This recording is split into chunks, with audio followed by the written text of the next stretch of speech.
لاهوري صاحب رحمه الله یو لوی عالم او بزرګ سړی تېر شوی د هغه په باره کې خلک یو کیسه کوي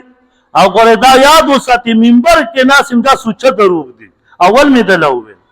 وی جي دته به دا پته لګېده چې دا شی د حرامو دی او دا د حلالو دی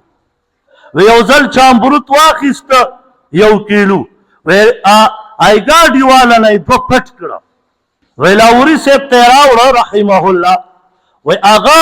ګوتې ته لاس کړو نو اول دوی ته اوچت کړه سیب کې ته کېښودو نو چې چا ورته وایي چې جي تام تقسیم کوي دا حرامو دي دا داسې معلومیږي دا چا پټ کړي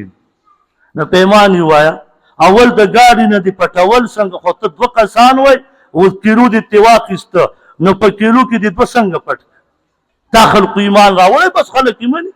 او په منبرونو یې خلک بیانوي ابوبکر صدیق رضی الله تعالی عنه ته خپل غلام خوراک راوړو چې دا وخوره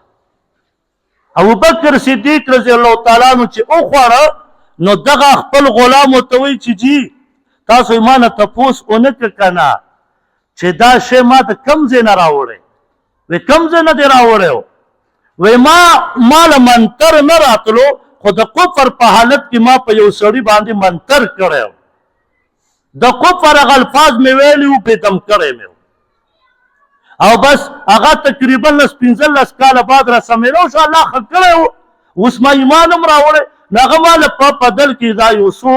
دراهم راکړو چې دا واله دا ستا شو نو په هغې مې تاسو له خوراک راوړو ابوبکر صدیق رضی الله تعالی ته حرامو پته نه لګي او د دې زمانې خلکو ته لګي